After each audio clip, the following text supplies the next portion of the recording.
Hey there, welcome everybody to another episode 2 of AK Indie Gaming Show. What's up, Steven? What's up, buddy? How's it going? How you been? How you Dude, doing? I've been great. I've been checking out this great streamer lately, StefenGalaxy.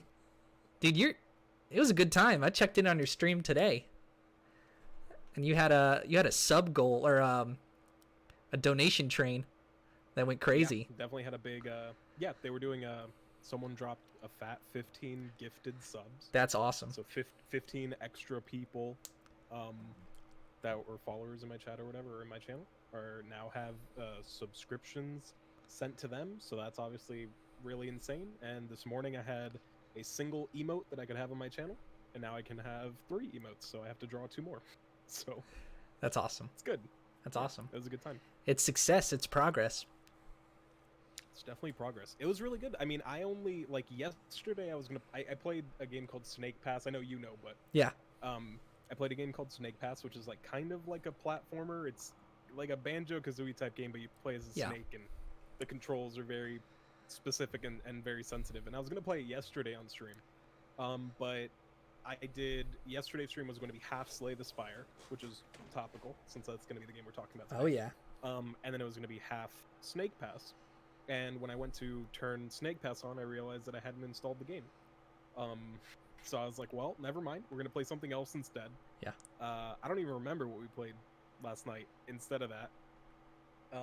But then I was like, well, I'll make it up to everyone and I'll play Snake Pass today. And I played today, and I was only going to play for like an hour or something, but I ended up streaming for like 2.5 hours because Yeah. I had way more viewers than I thought I would, and Yep. obviously a lot of hype from like the big gifted sub. So it was a good time. It's so It was a really cool good that time. like success and happiness, it's all just dependent on your perspective at the time. So like you logged on and you had like 8 viewers within a couple minutes, and like that doesn't sound like a lot, but you were just happy that people were there. You got the chat going, you're talking to them, you're bouncing off of the topics they bring up. Like it's like good feelings. Yep. I mean, Yeah. I know I've said it. I'm pretty sure I'm on record saying it, but the difference between 0 viewers and 1 viewers is huge. It's like that thing where people say like there's more numbers in between 0 and 1 than 0 than 1 and 10 Infinity or million whatever. Yeah. It's literally that, where it's like just one person watching to talk to that's typing in chat is so valuable. But obviously, at least where I'm at right now, like Yeah. I think it was somewhere in like average like 9 or 10 viewers, which doesn't sound like a lot, but it's just it's really engaging. And again, like it gets it going.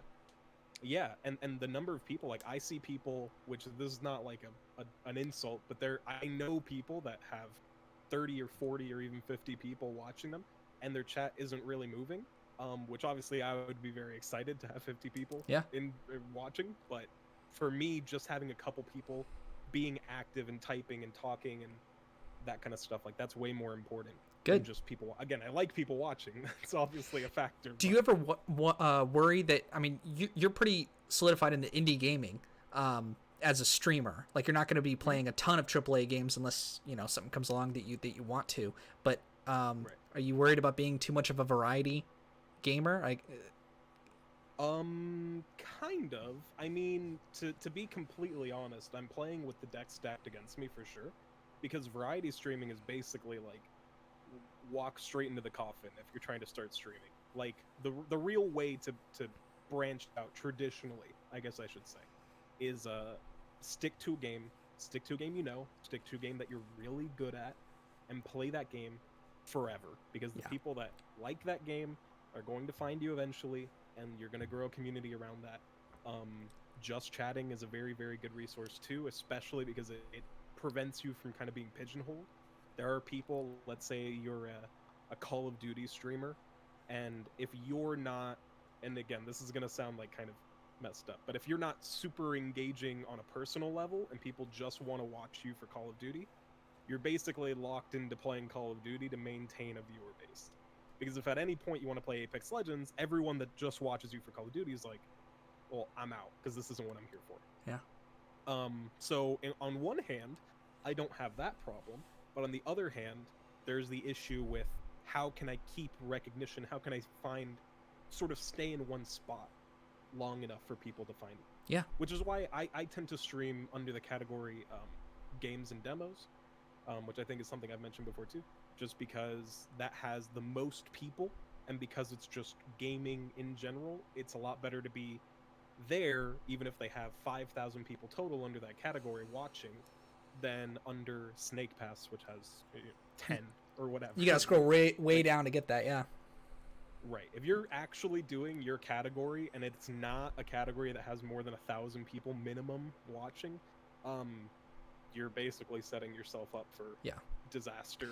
And you also had the idea to like do Slay the Spire runs and put them on your YouTube channel, so people can, you know, if they're watching this on your YouTube channel, they could like click away after the video and go watch your runs. And I've been seeing the way you've been doing them. It's like 10-minute, give or take. You know, do you do? That's not a whole run. So how do you structure them? So right now, and it's actually going to change in the future, I was kind of focused on wanting to put up one thing on YouTube every day. At some point, I might go back to doing that. But to help do that before, the idea was to do a Slay the Spire run and break it up into floors. So if I do floor 1 and the floor 1 boss, that'll be an episode, and the next one is floor 2. If I die on floor 2, the next episode will be floor 1 and a new character, kind of like that. Sure. And that way, if I did one single run that's an hour long maybe, I can split them into 20-minute episodes roughly, and then that'll be 3 episodes I can upload throughout the week. Yeah. But I think for sure for a game like Slay the Spire, even though it makes it easier to put up more content, and maybe some people like that it seems more episodic, I think it probably is better for a game like that to just put them up as an entire run. Hour-long videos don't tend to do great on YouTube, but I think it'll be better for that kind I'm of like content. the master of that. All my shit's like an hour plus. You don't have to tell me, okay? I am also, I can crank out 1 hour at a time forever. But I think now I'm going to focus more on like 3 or 4 videos a week. Sure. They don't have to be 20 minutes or whatever. And you don't spend a ton of time editing them, right? No. Yeah. That's the trick. Not for gameplay. Not for the gameplay. So for pure gameplay, I'll tend to just record, cut the ends of it a little bit for when I start and end recording, and then just throw logos and stuff on. Yeah. And then every once in a while, if I do a stream and I know there's something on the stream that's interesting or something that's cool, I will then take it off of Twitch and then chop that up a little bit, put a couple little edits on there, done a couple, I just call them Twitch rewinds on my channel that are just little segments of the stream itself that I just upload, and those have been, I mean, those are fun. They're just silly, and you know, I sometimes I'm told I say some pretty obscene stuff on stream, and so sometimes I get to go back and watch it and listen to it over and over and over and over again as I edit it. So it's pretty good, but yeah. And then we're gonna be doing shorter. I say I'm gonna be doing shorter. Yeah, it's your platform. Reviews on YouTube going forward too. So it'll be like a couple gameplay videos, some stream highlights. We do the podcast, and then some short like 2 to 5 minute review type things, which I put one up last week and it's done tremendously well. Good. Compared to everything else that I've done. Yeah. And what do you think that was? It's definitely kind of a lightning in the bottle situation. Okay. Because basically what happened was I was on Twitter and I saw someone posting about a game they were working on called Surviving Titan. Sorry if my voice is messed up. I was just screaming for like 3 hours on stream. They were working on a game called Surviving Titan, and they were asking if anyone wanted to review it, or if they wanted a copy to play it to review or play on stream. So I reached out to them and I said, hey, I would like to play your game for YouTube or stream. I hadn't decided at the time. Sure. They got back to me. They gave me a review copy. I played a little bit of it. I played like 5 or 6 hours of it. Did my review. It's literally only like 2.5 minutes or 3 minutes long or something like that. But it's such a small game that if you search Surviving Titan on YouTube, yeah, like my video is second.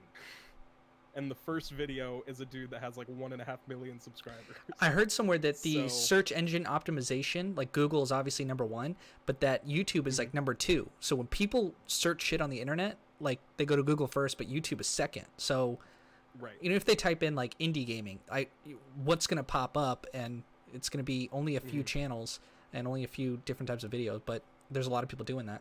Yeah. So for more mainstream games like the Shovel Knights and the stuff like that, obviously there's a lot of people that make content like that. But for a game as small as kind of this person was working on, Yeah. if you had any interest, if you followed them on Twitter, if you saw anyone talking about them, and you searched it on YouTube, it was 3 videos were the top ones that came up about the game, and 2 of them were gameplay, and mine was the only review. Yeah. And I put it up on the day it was released. So it got some 250 views. That's good. It's good to be first to market. And did you have like your review? I know it's only like 2 minutes or whatever. I haven't seen it. Like, was it quick? Was it outlining what the game was about, saying you liked it or not? What was your mindset going? Why is it only 2.5 minutes? I wanted to do sort of smaller content. I mean, the game is kind of simple. It's like a survival, almost like a farming type game. So if you've played like a Stardew Valley or like Terraria, like so right there, just making those connections super quickly is already zeroing in what type of game the viewer is going to. Right. Yeah. Right. And if you played something like that, you kind of understand this game pretty well. Yeah. So I didn't feel like I played it enough to really get into like a lot of nitty gritty, even though I probably should have. It's the first review I put out for something like this, so in the future, I already wrote a script today for my next review for a game I played on stream. Awesome. Ita. So I'll be doing that. Yeah, you talked about that last week. You know, it takes time to sort of get into like the narration, because this is like voiceover stuff, which I don't tend to do. Mm-hmm. So it definitely takes time to get into like the flow of like, what kind of cadence do I want? What kind of voice do I want to get into? I'm used to speaking, but there's so many ways to do that kind of like narration or voiceover type stuff. So I'm not actually super proud of it. Like, I'm glad I did it for sure, but you always look at the first pancake's the worst. You know? So it just be like that. Just keep doing it. Just don't, you definitely have a filter of like, oh, this is complete shit, I'm not gonna like release it, or versus like, all right, this is not great, I'm learning, but it's kind of like a couple of the series that we've been doing, like me and Corey just starting off the podcast. First it was just audio only, where we talk about movies, and then we had this camera set up in my room where it was kind of like it was on the top of that thing over there pointing towards us, and it just, the angle wasn't good, and then we just made slow incremental upgrades, and it's a much better looking show than it is now. That's how we do all these things. So in the future, I hope that they'll just keep getting better and better. Yeah, dude, I have 40 hours into Slay the Spire. That's a lot. Yeah, I liked it. Pretty good. It's a fun That's game. more than the last time we talked about it. Yeah. I think I was talking about Dead Cells, that I'd put a couple hours into that. I played that a little bit. I played like one like hour and a half long session of playing that. I've been playing Magic Arena. I've been playing StarCraft 2, and then Slay the Spire. Sort of prepping for this video because we kind of talked that we were gonna talk about it. So I mean, this, I don't know how you like to do these shows or whatever, but I want to talk about games that are awesome and talk about why they're awesome, because then they're, we could definitely like throw in a couple bad games or whatever, but it's like, why would people play those? Like, Slay the Spire is a game that people should play. It's strategic, it's awesome, it's clever, it kind of takes 2 separate genres and puts them together. 3 really, right? Because it's like card games, strategy, and then roguelike, which it's definitely it feels, I feel like the easiest way to label it is definitely just like deck building turn-based RPG. I think with that you probably get a lot of people pretty quick, pretty good idea of what kind of game it is. And then the roguelike element is definitely huge for Slay the Spire. Yeah. For sure. It's a really fun game because you're building all the way up. It's you versus the computer, and the computer's actually tough. Like, it's a hard game. Like, you're not going to beat it the first 10 times you play it. Probably not. Definitely not. Yeah. Definitely not. Yeah. And then there's... Not unless you watched a lot of it before. Yeah. There's a lot. It's just fun to figure out. It feels good. The mechanics of it, it feels like you have a fighting chance. It's not like stupid AI or stupid computers or... Like, what's cool about this game is the intent of the enemies is they're telling you what they're going to do next turn. So you have this. It's opposite game design, right? So it's frustrating for you go into this game, you select the cards you want, roughly, you fight against an enemy. What if the enemy does an unknown thing and you have to react to it? No, it front loads all that. So you get to see and plan next time. I gotta put up defense, put up blocks against, because they're gonna attack, versus I can sneak in a little bit of extra damage. And that's a really cool mechanic of this game, that everything they give to you that's a plus could be taken away by using relics in the game. So they play with the rules. Like, you have a consistent rule set that it's collect cards, build your deck, go against the enemies, work your way up to the top level, beat the bosses, right? But the relics and what the cards do, it's always interesting when they break the rules, and then using which are the pluses and which are the negatives for breaking those rules to get to the end goal. And I really like that about it. They also have 4 different characters. So you start the game off, I think you have 3 characters, and then once you beat it the first time, you unlock that 4th character. And each character plays very differently. They have a different set of cards, which all interact totally separately from each other. They have different starting relics, which give you bonuses. And I guess you can... different relics affect different characters different ways. Even the same relic, it has a totally different impact on your run. So, like, there's a couple of characters. 1,000% true, because Yeah. I took a relic that is really powerful with the Ironclad, and I took it as Silent when I was about halfway through the final floor, and it literally threw my entire run away. Yeah. So I can vouch for that. This Yeah. is 100% true, that not all relics are created equal. And for every character. did you get that relic, or did you choose it? Oh, I chose it. Yeah. Yeah. I chose it. I was like, oh man, this is so good. Every time I get this, it's so good. And then the second I touched it, I was like, oh wait, this is gonna destroy my entire deck. And it did. It totally did. Yeah. How many runs do you think you had till you beat the game, or beat the Act 3 boss? As the Ironclad, probably... I mean, if I had to guess, maybe like 15? Yeah. Maybe less than that? I'm the same way. As the Silent, probably about the same. I definitely was close with the one I was just talking about. Basically, like, the Silent has a poison strategy. Yes. Really common, and then like a Shiv, like a low cost or 0 mana strategy as well. So I had a deck filled with Shiv cards and cards that gave me Shivs at the start of my turn, a bunch of cards that drew cards, a bunch of 0 cost attacks and blocks. And so most of my deck was filled, or was about drawing cards and playing a lot of really cheap, mostly 0 mana cards out of my hand. Yeah. And I took a relic called Snecko Eye, which says every time you draw a card, randomize its cost. So for the Ironclad, Yeah. which has a lot of 1 and 2 mana cards, you can often put them to 0 and 1 mana.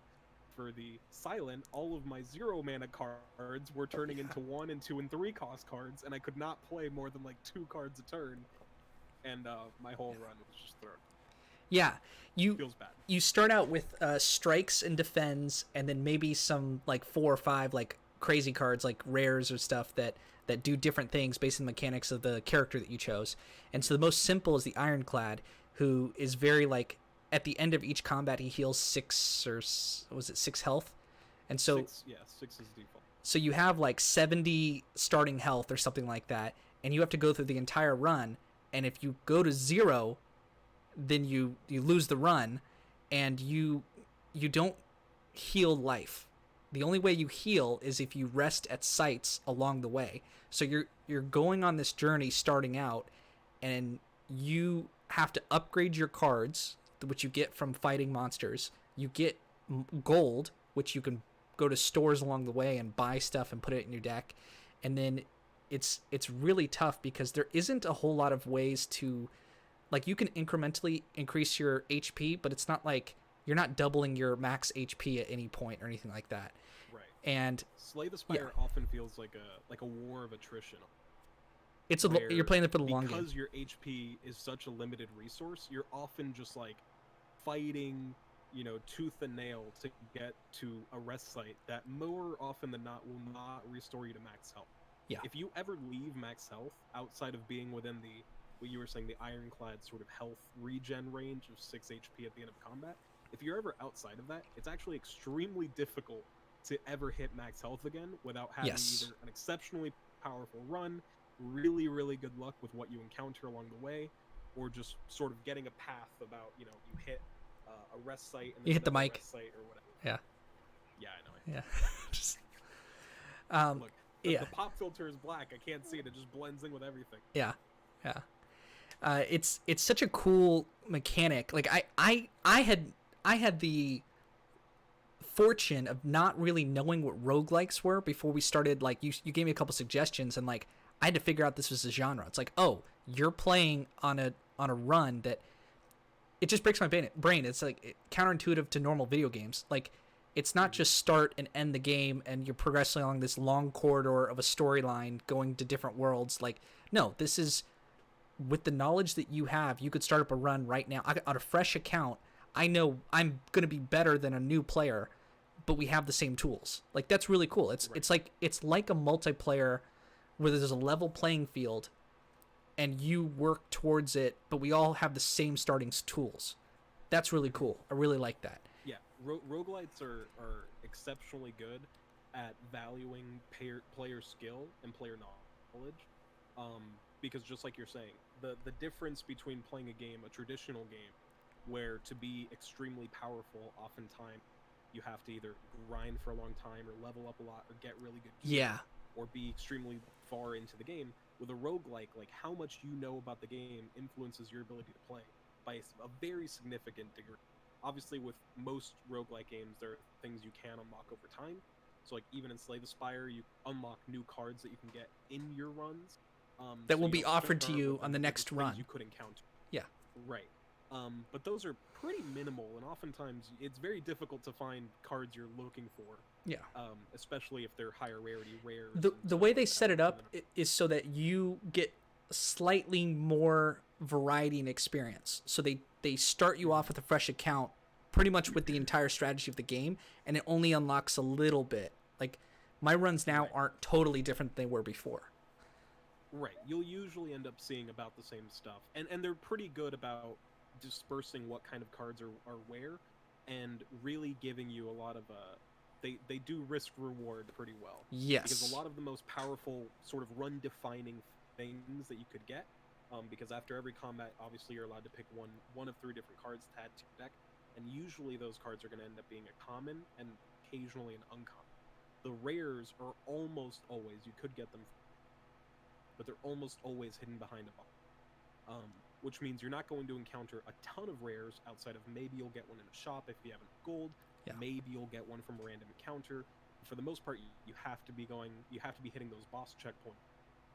But on your way to the boss, because you have a map that you can go you can choose what path you want to go down. Yeah. Right, and the map has a combat encounter you can see. They have random encounters where it could be combat, could be a shop, could be a random event where you can get an item or something or trade health or whatever. You can see where the shops are, you see where the resting points are, so you choose what path you want to do. And part of choosing that path is seeing where elite enemies are too. Because relics, like we were saying earlier, relics can be hugely defining for what kind of run you have. Just yesterday I was playing a run where I was again focusing on shivs with the silent clap, and the shivs are like the 0 mana, deal 3 damage, but I was acquiring relics that were like start your first combat with 3 shivs in hand. And then I got another relic that says any 0 cost card deals 4 or more damage. And I got another relic that says all your shivs deal more damage. So all of a sudden, it sort of snowballs. Yeah. The shivs become the most powerful card in my deck, even though they're supposed to be a small little hit. And those things, to get those relics, you can get them randomly from rooms. You always get one after a boss, or you can get them from elites. Yeah. But obviously, elites are exceptionally difficult. Yeah. So knowing how good your deck is and how good you are, whether or not you should be taking on more elites or literally avoid all of them on the map if you have the opportunity, that's something that's a big, you can risk losing half your HP to get another relic, or if you're good enough, maybe just like I'll just take on 3 elites on the way to the boss and it doesn't even matter. Yeah. and it gives a lot of, it definitely adds a lot to the player agency, especially by not forcing elites down your throat. Yep. Where like you can take an easier route, but you have to know that easier route might mean you're going to be weaker overall. And it's such a good balance.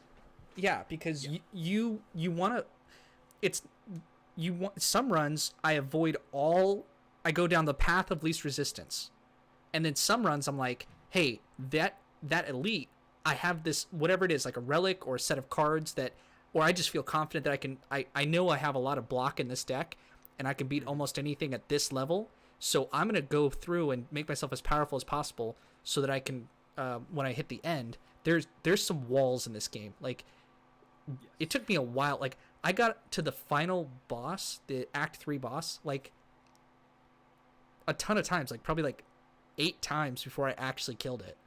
And it's like, damn, you have to... I feel like I'm good enough at card games in general with my experience in, like, Magic Arena and playing games and stuff growing up, or card games specifically, but you have to be both good at realizing how efficient your deck can be with the proper amount of card draw, the proper amount of defense, the proper amount of offense without going overboard. You have to be short-term thinking in terms of, I don't want to die really quickly, but you can't just extend the game out for long enough time because you've got the health that doesn't regen. So you got to play like it's a marathon, and sometimes it's a sprint. And even when you get to the end, if you haven't seen the type of moves the boss does, like, do you kill off the little gremlins it spawns, or do you kill off the main guy? All these decisions come in, and it makes it hard. And that's the fun part. And sometimes I get some total crap runs where I'm like, what is happening with my deck? And they give you options to pay gold to remove cards out. And so you're playing to get more gold, but then you also want to use that gold to get rid of the bad cards. But then you don't want to double up and like, oh, I chose that card, but at the time I chose it, it was good, but now it's not serving me. And most of the time it feels like the best thing to take out of your deck is either a curse, which usually you get sort of it's like an unplayable card of doing something else. There's just some terrible card that gives you some awful effect in the middle of the game. Or usually the thing that feels the best is to use your remove card option to take the basic strikes and defends out, because those are the cards you start with, and they're just really bad at the end of the game. But oftentimes, like you're saying, like every once in a while you'll take a card, and maybe for the rest of your career playing Slay the Spire it'll never happen again, but during that one run you're like, I took this card and this card bad. This card is terrible. I've had a lot of those. I've been super surprised because I'll start off a run and go, that card's bad, I don't see how you would ever play that card, and then give it 3 or 4 runs. You're like, okay, I could see how that card would be good in this type of deck. I'm going to take it. And then you're able to experiment so much. None of my runs have been similar, but they've been similar enough insofar that if I do like 3 runs in a day with one character, I'll try the same strategy all throughout the 3 runs. And whatever I get. So it's not going to be the same. But like with the poison strategy, with the, the Watcher, the second character with the green cards. The Silent. Yeah, you're right. That one, I tried the poison strategy. I got really far, and I realized how good it could be. I was like, I'm going to do this again, taking all the poisons, and I just optimized, and I went with the same strategy, and it worked out, and I happened to get super lucky on that run, and I, like, blazed through the entire thing without, anything at all. You're definitely at the mercy of the RNG, and obviously that's to the benefit of a game like this. Makes it better. To the replayability, it adds to the variety and the experimentation. Like, the fact that the player can't just like try to make the same deck every time. Oftentimes they literally cannot make the deck they want to make, and that forces you to try different things. It's kind of interesting because obviously it's a card game. No matter how much you try, no matter how much you bend the rules and the way these cards work, at some point people are going to find the best cards for a class. Sure. And it doesn't matter your deck, and it doesn't matter your build, a card will be one of the best cards you can get. So like for the Silent, I am personally convinced they have a 0 mana card. It says gain an energy, draw a card. I am convinced that card is good no matter what is happening in your deck. You should always take that. Yeah. I am so convinced. Well, but there will be runs where that's a downside because you don't want to draw that card. The bad part of that, and we're just talking about card games in general now, is that like it costs a card. having a card that does, like, maybe you have other cards you'd rather get to that do more. And so, like, that card I don't think draws you another card, so I don't think it replaces itself. It does? Draws 2 cards.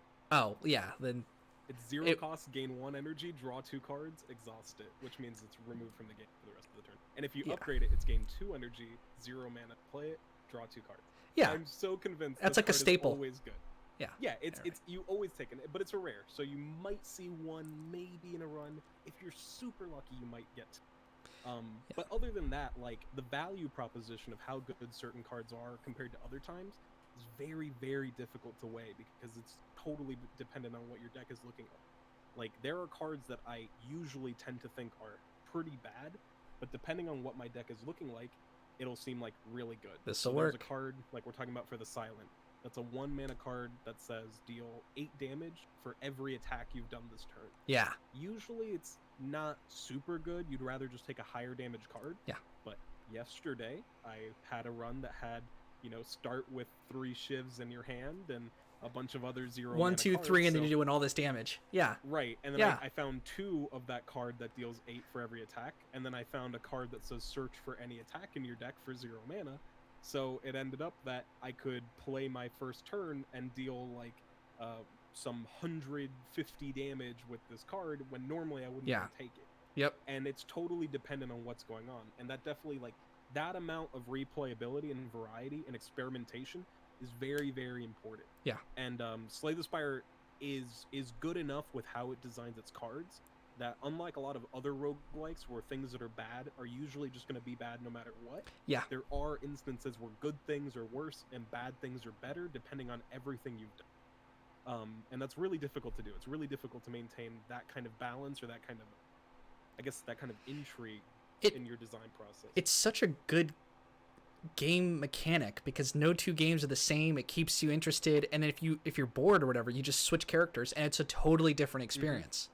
Like, hugely different experience. My favorite character is the one that has the orbs. I don't know what it is exactly. Is that the Watcher? The Defect. The Defect? Okay. I'm gonna call everybody the Watcher. The I guess. Watcher is the last one. Oh, right. That's what I've been playing lately, so that's probably why it's top of mind.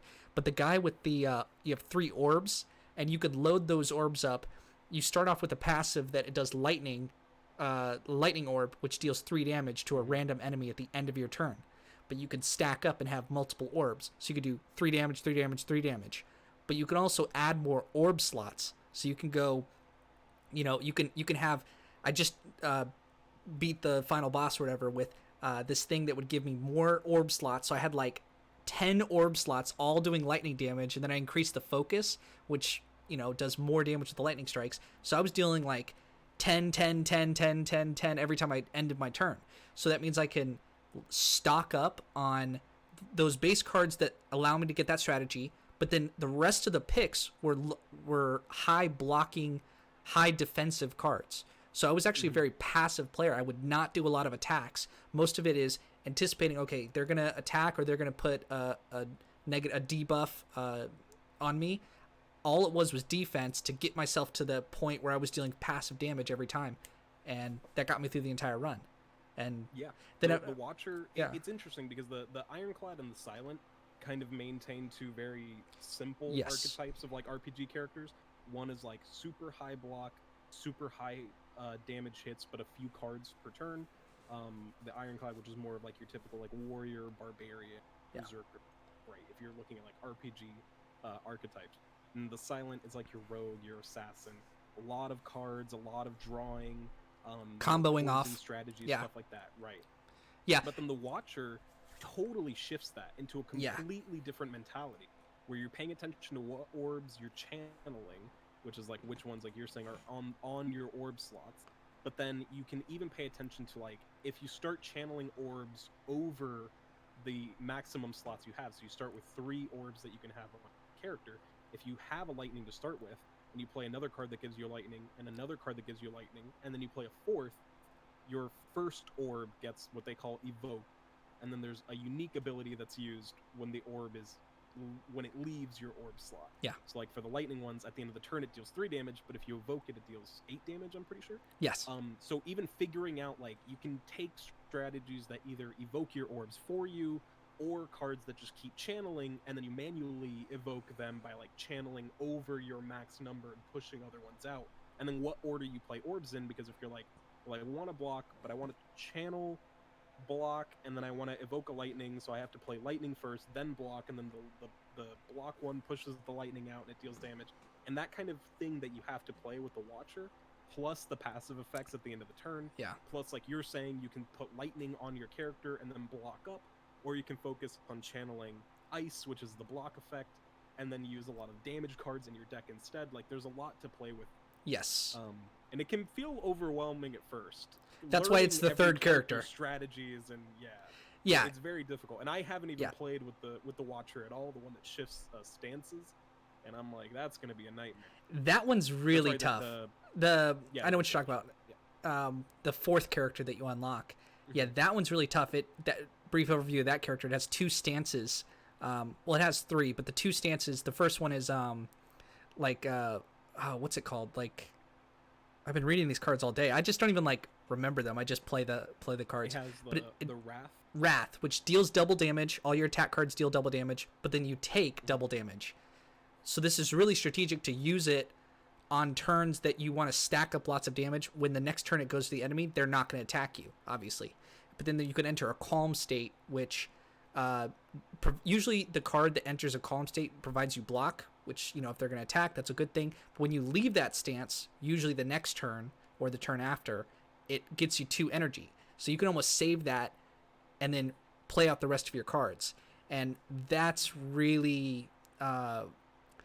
you can have wrath strategies, you can have calm strategies, and it's never like the one wrath strategy is the same all the way through. Like, wrath strategies, probably if you're picking up relics that heal you a lot or provide you passive blocks, it's like I can be a little bit more aggressive, or I'm not really getting the cards I need, I have to play defensive. And it incentivizes you to play more defensive for the long run, but then you get punished about midway through Act 2 when you face certain enemies that's like, I was playing too defensive.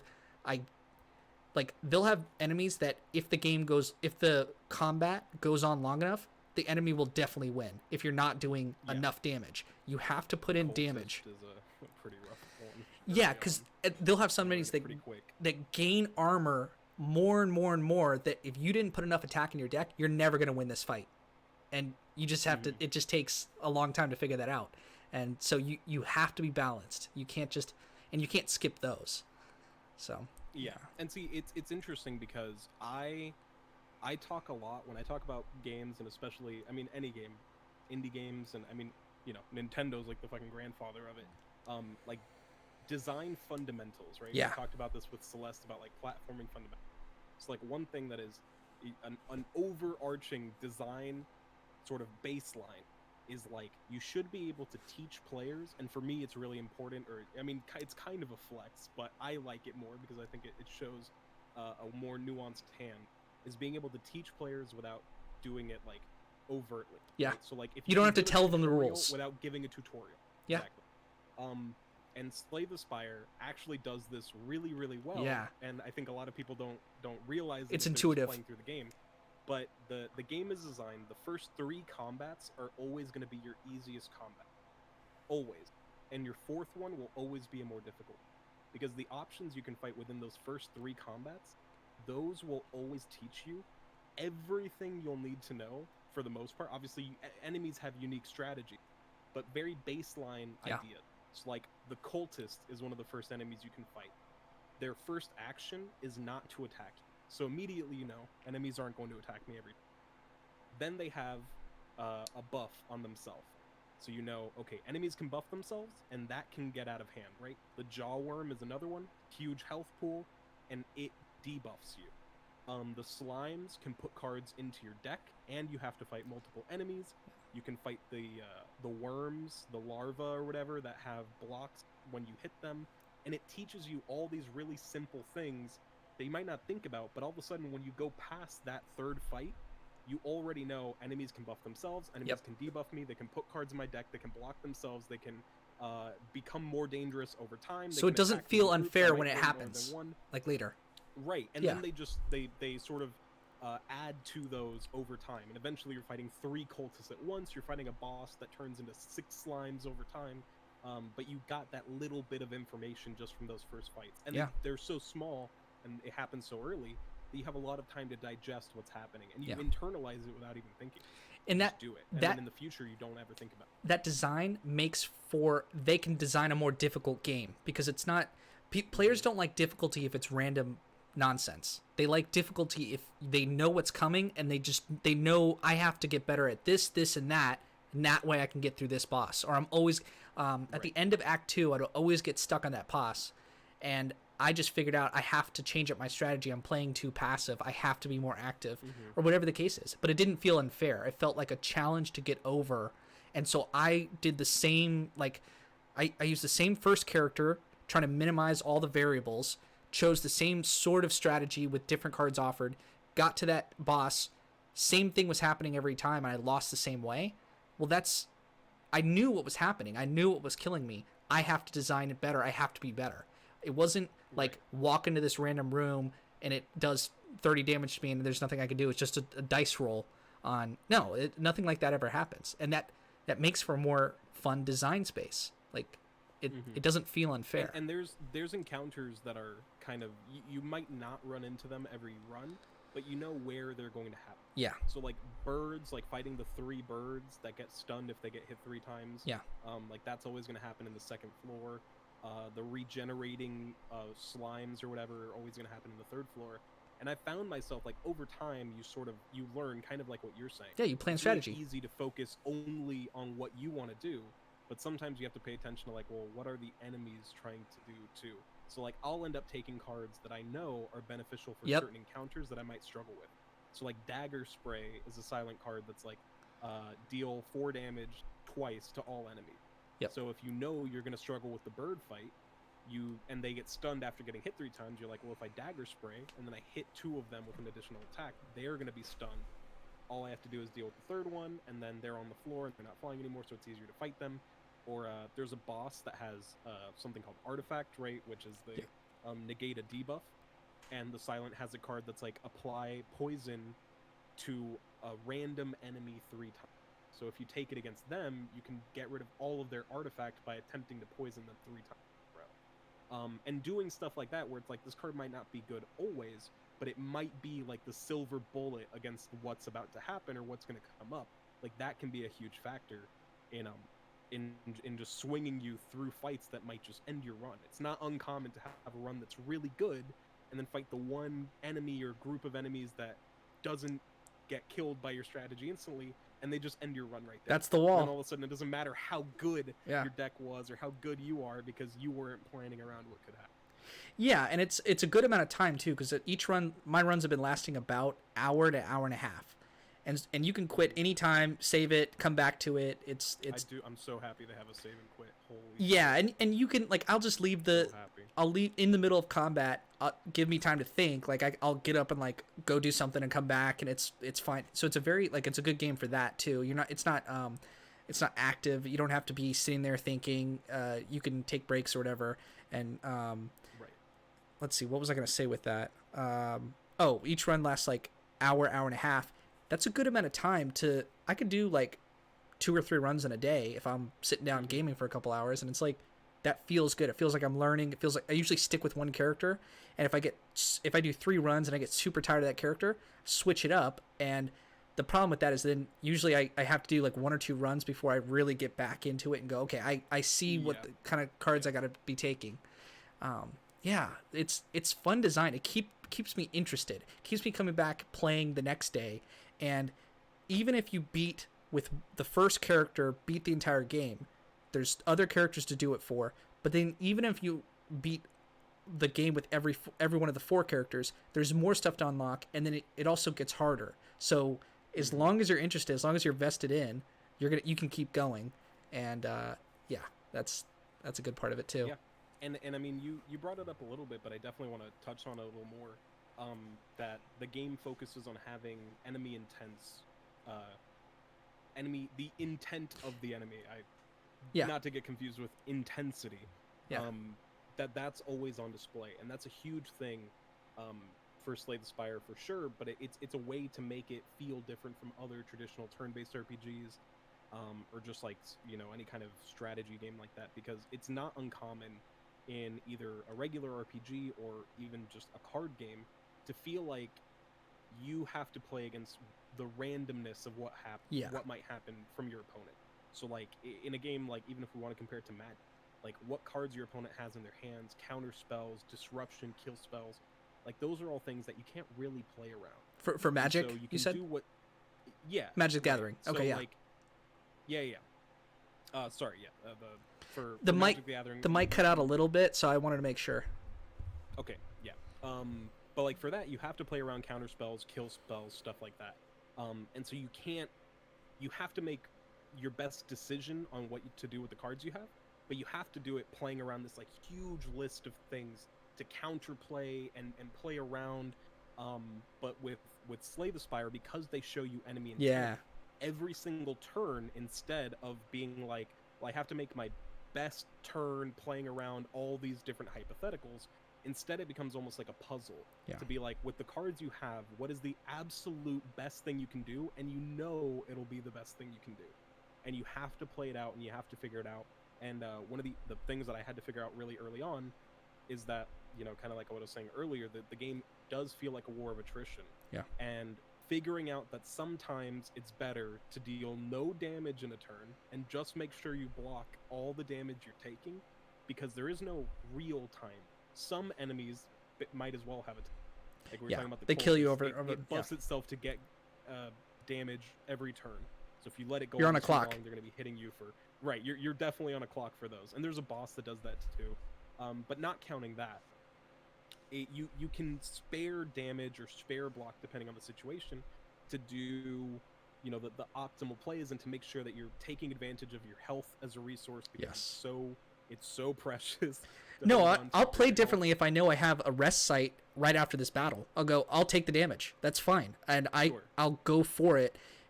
Yeah, and you can also like sometimes it's better to be more aggressive. Like I'm gonna go all out to kill this guy, and then I'll actually save health by moving on from this fight afterwards. Right. Have you ever taken the relic that gives you an extra energy, but it removes enemy intents? I have never taken it. I took it one time. It was a problem.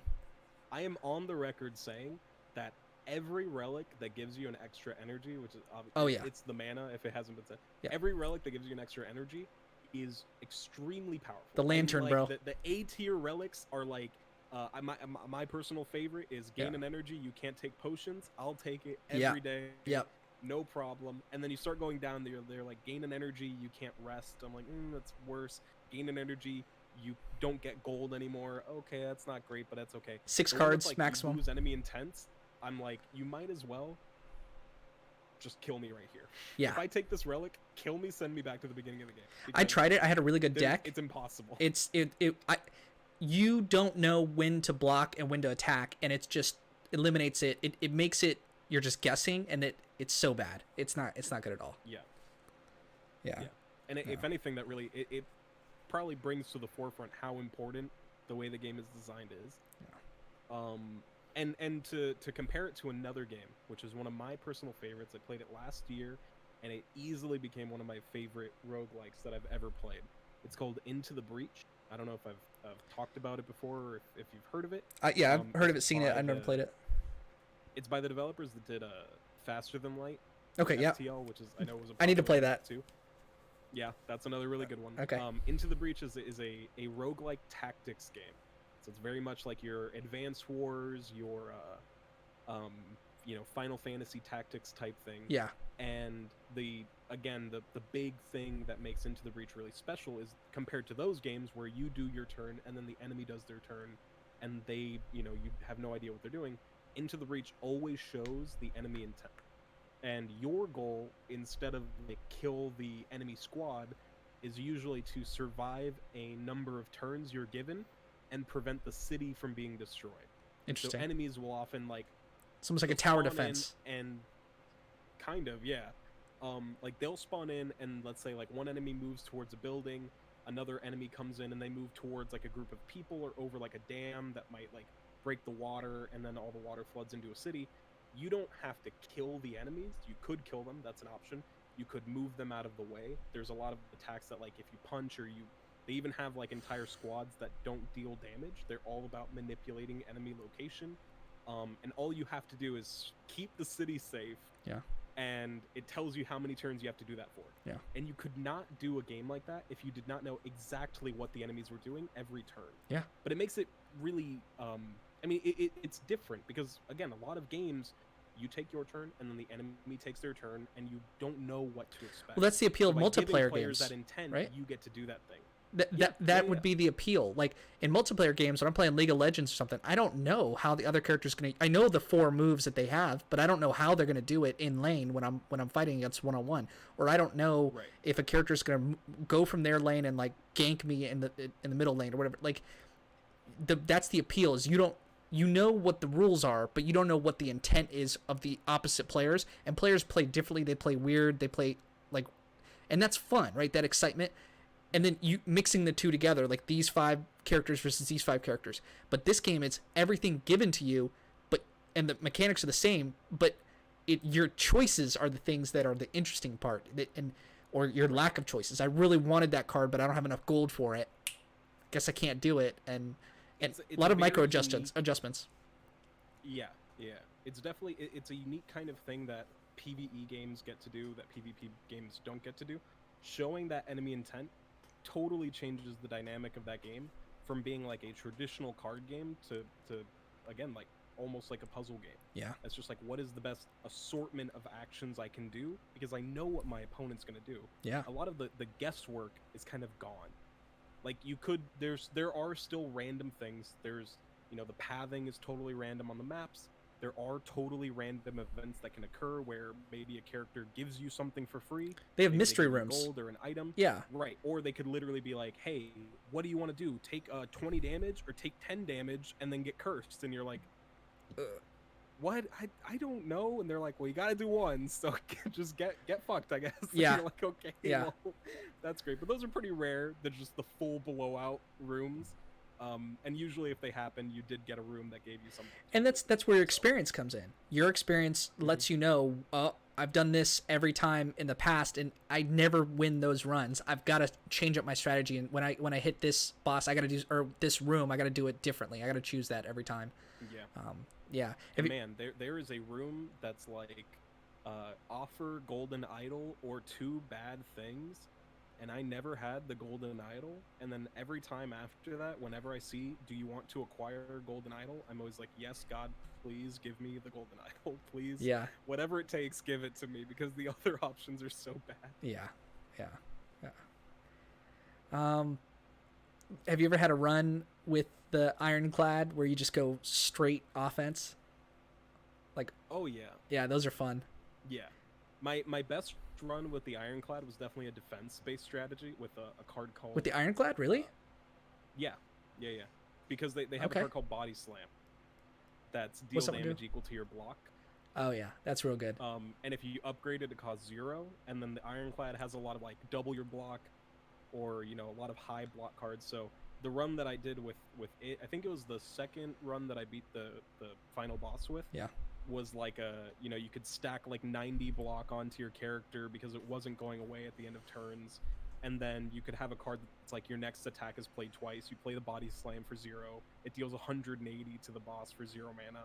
Like that one went. Those always feel good. Then my favorite card that I'm like, man, I love taking this with the Ironclad is definitely a Whirlwind. The X deal 10 damage to every enemy, X times or whatever.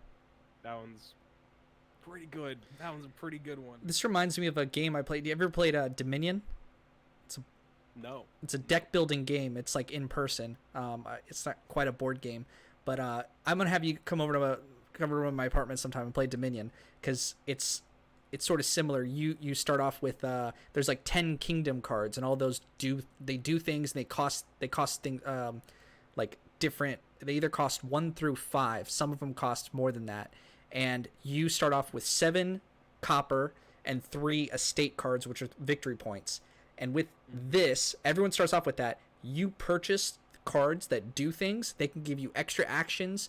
They can interact with other players, make them discard, make them do all these other things, and or you can like upgrade your coppers into silvers. Silvers are worth 2, so you could buy, 2 things, and then or you could buy golds, and the game is you versus other players trying to acquire more cards to do more things to make an efficient deck, or a huge deck or a small deck that's fairly efficient.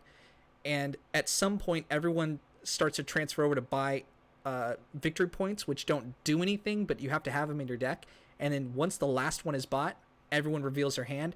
Everything you bought that wasn't an estate card or a victory point, it goes in it's like nothing, but the victory points is what matters. And so it's a fun little race that you have with your people that you're playing with. And I have never played Dominion, but I have played DC Deckbuildng. Sure. I don't know if you've played DC Deckbuilding. Nope. But in DC Deckbuilding, there is a lineup of cards that have varying abilities and a cost that you have to meet to buy them. You have a deck that starts with punches and weaknesses, which are basically cards that do nothing, and then cards that are worth points.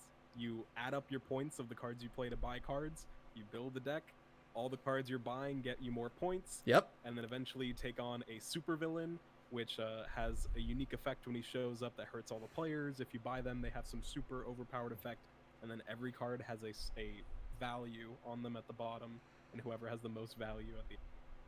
Yeah. So very similar. I mean, deck building games, a lot They're of fun. These, like I know there's one called Ascension 2. I've never played Ascension. I played Ascension, my old roommates played a ton of Ascension. Yeah. And it kind of has that, it's, again, not the same, but you like battle cards on a lineup, you win them, you use that towards buying more stuff, and they all kind of share that. And Slay the Spire definitely adopts a lot from deck building games. Yes. From the obvious parts about building a deck. But even like the defends and attacks, very similar to those punches and weaknesses and the, like you're saying, the estates and the copper, that you build off of this really small little pile, and then over time it's about getting those cards out of your deck so you can make way for a bunch of better stuff. Now, it's not a game that's no one's gonna put 2,000 hours into this game. It's no CSGO or League of Legends, games that people play over and over and over again. Even though CSGO has the same mechanics, just shooting people with guns, it's the way it's designed and the multiplayer aspect, and it's going to plant a bomb in either A site or B site, and you have counter, everyone knows this, but people will put 2,000 hours in. I don't think this game. Yeah, it's competition, it's ranking up the ladder, it's all that good stuff. League of Legends, you have one character with 4 abilities and a passive. It's like, I mean, hey, Tetris 99. Yeah. Is actually one of the best multiplayer games I've played in like a long time. Yeah. And that's Tetris. That's fucking Tetris. That's because it's a classic. But I guess why I'm saying that is this game is not one of those. You're not going to be putting in, this is a good, if you really like it, 100 hours, 200 hours. I'm sure you could go more if you really loved it, but I don't see myself playing this very much after, I bought it 3 weeks ago, put in 40 hours so far. It's been fun. I'm going to keep on playing it. What do you think about that? Do you think you're gonna put in? I mean, I've definitely put in a lot of time recently into Slay the Spire. When I first got it and first played it, I didn't play it enough, so I wanted to sit down. I've played it a little bit on stream. I've played it for YouTube, and it's definitely been a good time. One of the things that I think is really kind of nice about Slay the Spire is that traditionally, card game experiences, whether it be Magic the Gathering or Dominion, usually that involves having to get a group of people together, going somewhere. A lot of the times it involves a lot of money, whether it's paying, $40 for the base version of DC Deckbuilding and $25 for every expansion, or if you play Magic, you're dropping $500 to $600 on a deck maybe. If you play the modern format, Yu-Gi-Oh is sell your fucking house. You start looking up google.com, how much is one kidney worth, that kind of stuff. So that's out the window completely.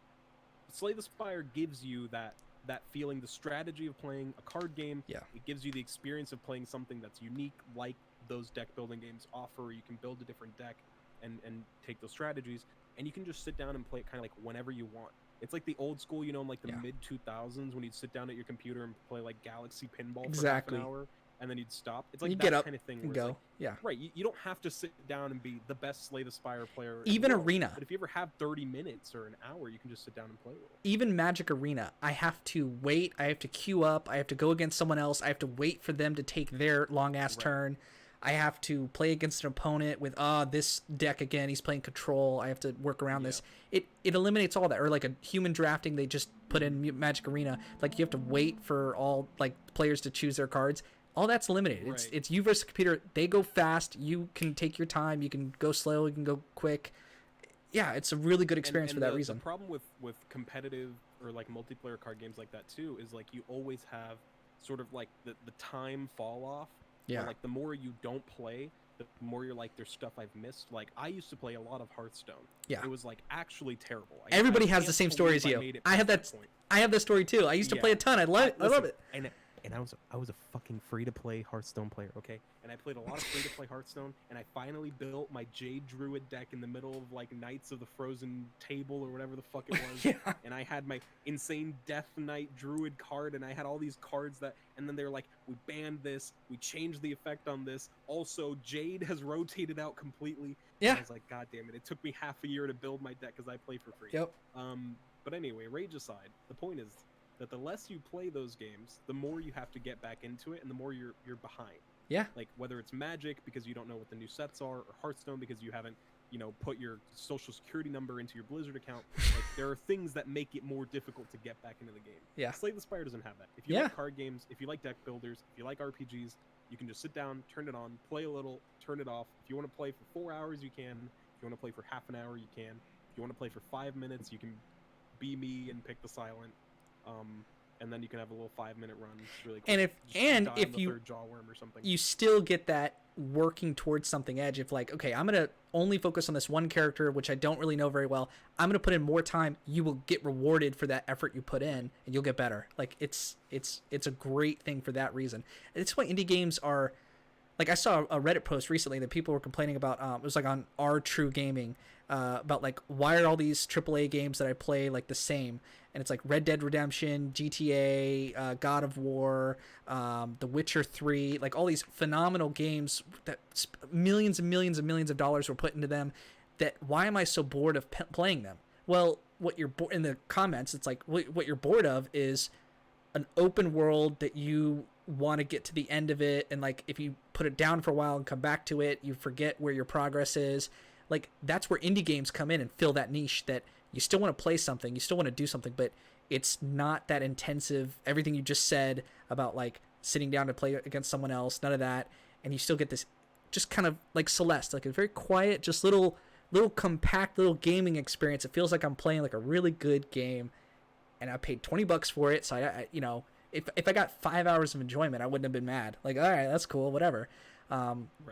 It's such a good niche. I think that's why I like indie games in general. Yeah, I mean, I definitely think there's a space for AAA games to exist. Of course. And for these giant 150-hour-long experiences to exist.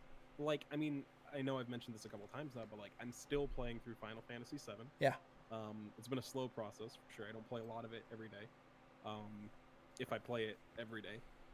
But even a game like that, as good as it is, cinematically, it is beautiful. Like the gameplay is really, really tight. It feels good. Like the mechanics are really strong. But you do notice how often, or at least maybe I noticed, how often I'm not playing the game. I'm doing all sorts of other stuff because they feel like they pad out a AAA experience. Whether it's because they weren't like, what do you mean in a game like this being like side quests or right? So I know we had touched on it a little bit, but like Final Fantasy VII Remake is a half, maybe a third of the entire Final Fantasy VII it's crazy to remake process. Right. So the first third of Final Fantasy VII OG had to be blown out. Yeah. A lot of stuff had to be added, and different sections had to be. So it's dragging. And it's not just side quests. There are side quests, but there are things where it feels like, and this is obviously speculation, but it feels like there are things where maybe they didn't feel confident about a game that cost $60 not being at least 30 hours. Yeah. Which that's a real thing. I think there's a lot to talk about for game pricing in general, especially AAA game pricing.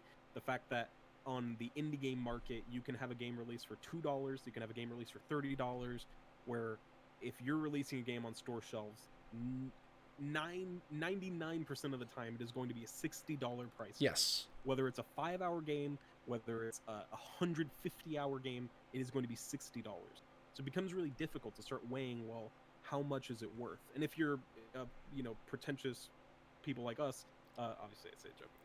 You get to say things like, I don't care how long the game is. If it's good enough, I'll pay $60. Yeah. I think generally that's true. I play games like Shadow of the Colossus. That game's 5-6 hours long. Yeah. Portal 1. I mean, Portal 1 wasn't $60, but Portal 1's a couple hours maybe. Yeah. Portal 2 is 10, 12 hours. Even BioShock, that's a $60 game. What's that? 15 hours, 12 hours, something. They're relatively short, but they're really, really good experience. Versus Red Dead Redemption, which I bought for $50 or $60. I've been playing it for like a year. Like I'll play it like once a week, once every couple weeks, right. And I'll play it for like 5 or 6 hours, and I'm still I'm like, when the fuck is this going to be over? And it's hilarious because if a game is released and it's 10 hours long, like Resident Evil 3 just came out, and people complained about the length of that game. Yeah. They're like, well, I paid $60. This game's 10 hours long. It's like, okay, well, if a game is 200 hours worth of content, would you pay $120 for it? Yeah. Probably not. Like that number, like dollar to hours played, doesn't usually add up. And AAA games don't have a lot of room to really price out or work with what kind of price they want to put out. So like going back to Final Fantasy VII, like it feels like there are parts where they're like, we want to add a little bit more, we want to add a cutscene, we really want to like stretch out a lot of it to make sure it feels like a big, huge experience. Yeah. And at least for me, what that ends up being is like a lot of times where you're just not playing. Like you go extremely long periods of times, just not fighting anything. Yeah. You're just walking around talking to people. Is that what the player wants? Another section. Like, is that what you like to do? It might add to the the narrative overall. It's padding. But it's padding. Yeah. Yeah. It feels like padding. Yeah. And I feel like, and again, this is. This is not true for all indie games. This is not true for all AAA games. Obviously, the ones we talk to, it's true. Right, but for a lot of indie games, I think what they really grasp onto, or for a lot of the ones that I like, is they're just like, we really want to put the game first. Like, we want to make sure you're playing and you have. You know what else that is, right? Like another thing that exactly what you're talking about is when you have committees of people, like AAA gaming companies. You have all these people in a room making decisions, and it's like the one guy who has a really cool idea, like, oh, maybe they'll take it, they'll change it, they'll do, and then the mechanic turns into like something that's like very like watered down. Whereas indie gaming, it's such a small team. Like I was looking at the credits for Slay the Spire. It's like most people did the translating for other languages, but the core team was like 5 or 6 people, and so one person, if they have a good idea, they implement it. There's no barriers to like how many people do you think were in the room making Final Fantasy VII Remake? How many departments were involved with it? Right. Hundreds of people. A lot of people. Yeah. And it's interesting. Same thing with movies. Look at people. Yeah. When you watch, if you listen to like people talk about like game development for huge titles like, Doom or Destiny or whatever, stuff like that. Like, it's not uncommon for people to be like, all I do is work on my part. Like, if I'm an audio engineer, all I do is sound mixing and in audio. I do not know what anything else in that game is. Yeah. There are people who are like, I'm the, I do art, and they're like, I don't know what the mechanics of this game are. I don't know anything other than the guns that I was told to make or the enemies I was told to design. And then it's usually up to like a game director to put everything together. With a lot of indie devs, and again, this is generalizing, for a lot of the smaller teams, like, they're really sort of honed into every single aspect. Yes. And that sort of turns into, and again, there's a lot to talk about with like what exactly this means, or if it's good or bad or whatever, but it can often turn into this thing where it's like single people behind the entire vision of what they want to make. Yeah. And oftentimes that can be really good, especially in a space like indies where now you have Steam and you have the Game Pass on Xbox and Xbox Live Arcade and PlayStation Network, where you can make a game and be like, my game is $5, and I'm gonna put it out, and it's not a super long game, and it's not a super visually and that can work looking game like Final Fantasy, but it's a small compact thing, and is it worth the price I'm putting in it? Because it's not going to compete for $60. Yeah. Right? Yeah. So, I love it. And there's space for that there, and there's some good stuff. So, I mean, Slay the Spire is the kind of game that, again, you're like, would this game ever have existed if not for the fact that people can make games and put them out by themselves? Yeah. Maybe for the Nintendo DS. It's maybe. not spectacular. There's not crazy. It's sort of similar to Celeste. Not, I mean, you don't play Celeste for the crazy cutscenes and the huge budget and the voice acting. It's like literally people going like they're not saying anything. There's no voice acting needed, but yet they have a vibe to it. Just, and that's all it needs. It's just one person with a vision, with a vibe that this is what I'm going to take. So Slay the Spire didn't have that as much, but that wasn't a detractor for me. It doesn't have like super interesting music in my opinion. Like Celeste music was awesome.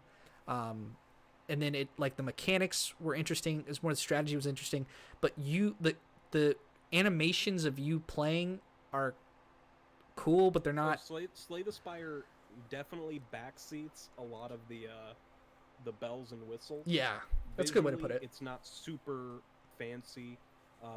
Like you're saying, the music, it's not super crazy, the music either. Yeah. But what they have behind it instead are like, and I know this from again, playing a lot of indie games in my time, playing a lot of free games, playing a lot of games on, like, free demos or betas or alphas of games too. Like, there are a lot of things that we take for granted, and Slay the Spire has covered their bases in a ton of ways. Letting you look at your deck whenever you want, showing you upgrades when you look at specific cards, showing you the effects of what cards are doing while they're in your hand. Like, looking at the map ahead so that you know, right, I'm going to go down this path, I'm going to switch. Much of that game has been thought about and sort of built to make sure it gives players the absolute most information they could have to get into a run and just play while being intuitive. And the sign of making a game well is that people will never notice that kind of stuff. Yes. Because when people pay attention to these kinds of things, it's because they're upset. When people don't notice, it means you've done your job perfectly. Yeah. So when you're watching a movie really stands out. And the editing just transitions one scene to another and it's just super, like, smooth, you don't notice it. But that's why I like talking about on these shows with you, with Corey, talking about movies. It's just the same thing of, like, I want to notice those things and talk about it and highlight those and just kind of just talk about it. Like I say, everything that we just described about this one game makes it for a phenomenal experience, and that's what we pay money for. It's totally worth the $25 or whatever. Like, I got so much out of it. I got entertained for 40 hours. It's a long time to just be engaged into something, and it's just so much fun. It's a great thing. It's a great thing. It's a great. Yeah.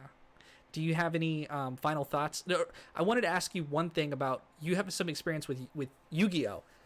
Did you feel that your deck building experience and playing matches of Yu-Gi-Oh were able to help you with this game?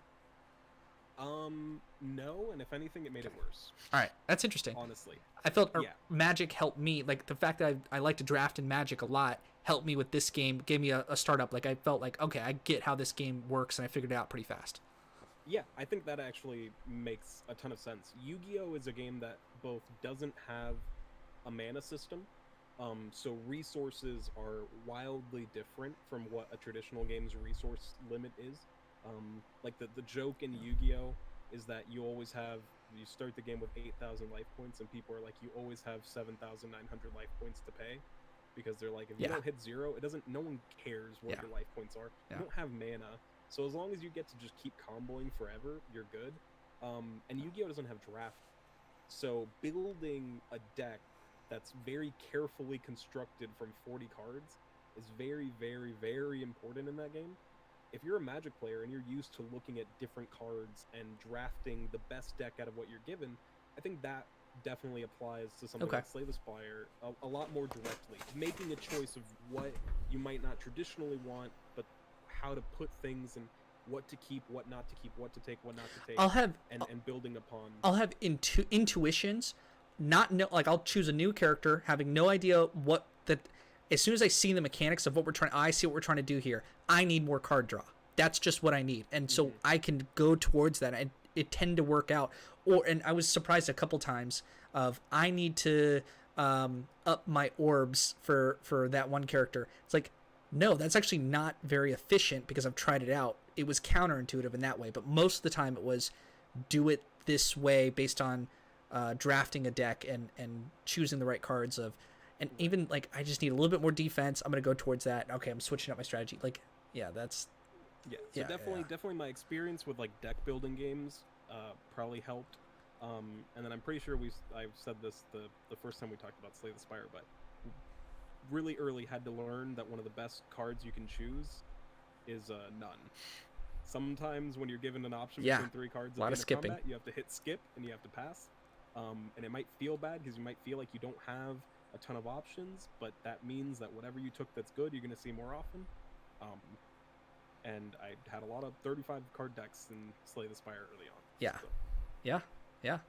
Do you ever I was down on potions, but I use potions a lot now.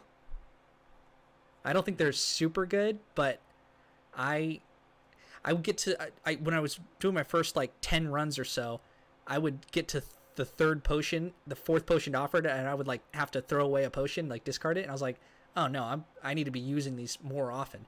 As you use them more often, you have more life, so it actually works out a whole lot. Yeah, I think that. But it's all about that relics. It's all about the relics. I mean, it's definitely all about the relics. But I suffer a lot from the too good to use syndrome. Sure, yeah. I get that. You know, you're like, oh, I have the Phoenix down. I don't want to use my Phoenix down. And then you die. It's like downs in the final boss. Yeah. Right, and then you just die, and then you beat the game, and then you have an entire inventory full of the item you didn't want to use. Yeah. Like, I'm making it harder on myself. I'm like, why would I use the potion that deals 10 to every enemy now if I can wait for the boss? And then I've literally thrown away 8 potions on my way to the boss. Now, I know there's a couple that I always hold on to. So, like, the Thorns potion, again, always great for the birds. There's a couple, like, plated armor ones that are really useful. Yeah. Draw cards and stuff like that. But definitely, like, I've been more liberal about the potion because you usually always get one. Just use those potions. Just use them. Onto them desperately. Yeah. Yeah, unless you know one is like really, really strong for a specific boss. Like I think there's a potion that deals like 20 damage. Yeah. When you throw it, and like one of the first bosses you can fight on floor 1 is the one that if you deal like a certain amount of damage, he shifts phases. So that one can be really beneficial because if you've dealt 20 damage to him with your cards, you can throw the potion and totally cancel his attack because he goes into like the defensive. So for stuff like that, I'll hold on to him now. But for everything else, I'm like, I can use the potion. Yeah. Slurp them up. Slurp them up. Yep. Yeah. All right, that's all I got about this game. Great game. Yep. That was awesome. Great game. Yeah. Amazing game. Yeah. I'm thinking maybe for next week, do you think I should play Subnautica? Is that worth talking about? Sure. I don't own Subnautica. Oh. I can watch well, Subnautica. Something that we could talk about. Something that you've been playing that you recommend and that I'll buy and play out for this week or something. Maybe we'll if you want to play more Dead Cells and tell me why you hate it. Okay. You can play more Dead Cells. We'll consider that. And anybody who's gotten this far in the video, you're obviously invested enough. Like, drop us a comment, interact with us. I put my email, michaelkuhlman7@gmail.com. Like, send me an email. Like, I would open invite for game devs, people that have been part of indie games. I would love to talk to them. If you could reach out to people like that and get them on, we'll talk to them about their games, like free advertising. Anybody who wants to just... I've been sending the tentacles out. Good. I've been talking to so many people. It's been so fun. I signed up for a website called Key Mailer. Okay. Where you can basically, like, you can link your social media, Twitch, YouTube, Mixer, stuff like that, Steam account, and you can basically ask for copies of codes to play either on stream or play on YouTube. Yeah. So, you know, again, it's another good. Win-win situation, exposure, stuff like that. And I got my first key from Key Mailer yesterday. And I think it's a game I'm gonna stream. I think I have to stream. It's a game called Songs of a Hero. Okay. And it is a side-scrolling adventure game. Pretty basic fantasy, save the princess, you're playing as a knight type thing. The gimmick is that the game is a musical, and it procedurally creates music and lyrics based off of what's going on. So the character basically sings at all times, 24/7, all the time, it's singing. And if you jump, or if you fight a snake, or if you dodge a fireball, it will comment on what's happening. So I'm really excited to play That sounds game. cool. It sounds like an experience for Yeah. sure. It sounds like something. So It could be really good or it could be very bad. excited. Yeah. Yeah, but I'm definitely gonna play it. Yeah. Good. Good. So yeah, open invite. Anybody drop a comment. Give us some games that you would want to see on this show that we could talk about. And yeah, I think that's everything.